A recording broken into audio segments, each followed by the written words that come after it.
Before we begin this story, take a moment to like and subscribe for more powerful African stories. Today, you'll hear a tale of pain, strength, love, and redemption. A story that proves no one is too broken to rise again. This is the story of Melissa, a 20-year-old Nigerian girl whose life turned upside down when her family turned their backs on her. But fate opened a door no one expected. Get comfortable. This is a journey, a story that will break your heart and rebuild it. Let's begin. Melissa lived in the heart of Abaddon. Her family wasn't rich, but they had enough to survive. Her father was a proud man, strict, traditional, respected. Her mother was quiet and often tired, burdened with housework and expectations. Melissa, at 20, had just finished her secondary school and was waiting to join the university. She had dreams of becoming a nurse. Her notebooks were filled with anatomy sketches, and her heart was full of hope. But life has a strange way of testing even the purest dreams.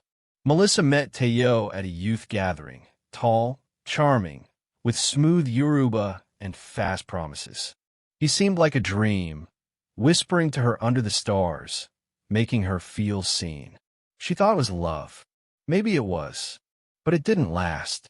3 months later, she discovered she was pregnant. She kept it hidden for weeks, hoping, praying, unsure. When her father finally found out, it was a thunderstorm of rage. "You are no longer my daughter," he roared, flinging her clothes into the compound. Her mother tried to speak, but silence won.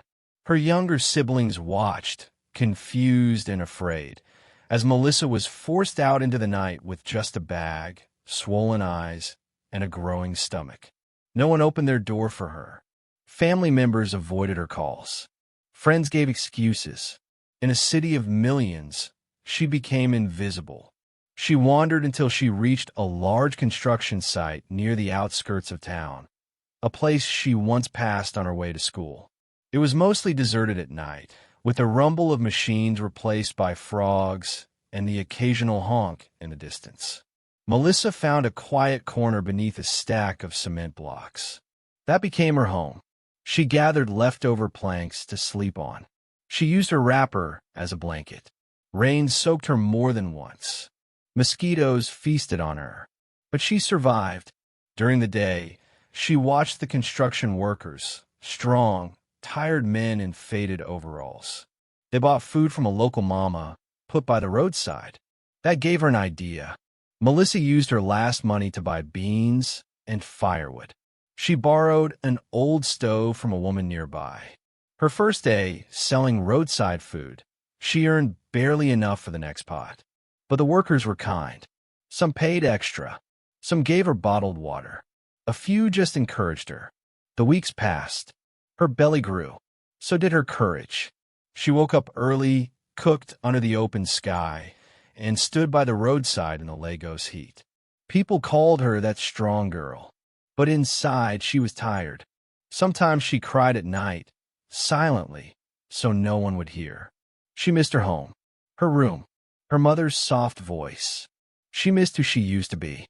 Then one day, everything changed. It was a Friday afternoon. The sun was high. She was ladling beans and planted into a nylon when a black SUV pulled up. She didn't look up. Cars didn't stop for her. But then a voice said, "Melissa." She looked up, shocked. Standing there was David, her former classmate, neat in a navy suit, holding a tablet. The same David she used to help with biology assignments. The one she sat next to during WAC. He blinked, confused. You sell here?" he asked gently. She nodded slowly, unsure whether to smile or cry. David didn't judge her. He sat down, ordered food, and they talked, really talked. He listened. He asked about the pregnancy, the struggles, the dreams. She learned that David was now the CEO of a medium construction firm, the very one building the site she'd been sleeping at. Before he left, he said, "Come to my office Monday. I have something for you." That night, Melissa didn't sleep. She couldn't believe what had just happened.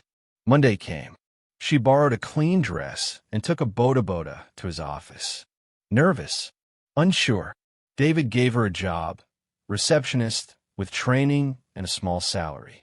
She was shocked. "You don't owe me this," she said. "I know," he replied, "but you were there when I had nothing. Let me be here for you." Melissa began working. Her belly made things hard, but she never complained. She learned fast, spoke kindly, kept the office neat. Colleagues respected her. Over time, David became more than a boss. He became a friend. They laughed, shared lunch, talked about life.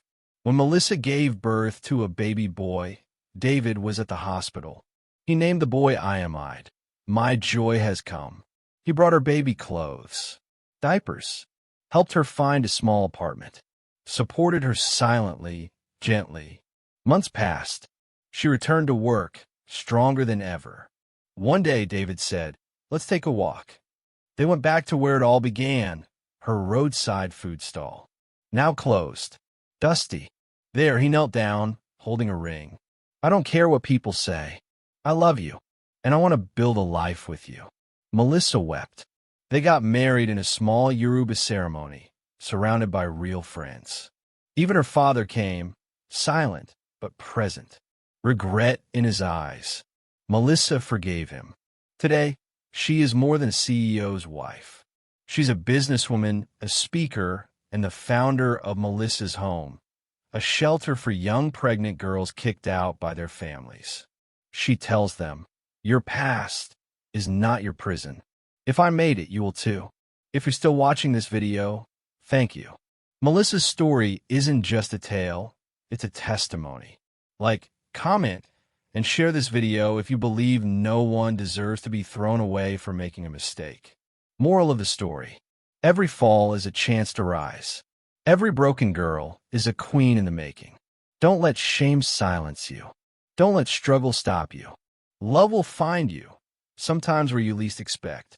Subscribe for more powerful African stories. And remember, hope lives here,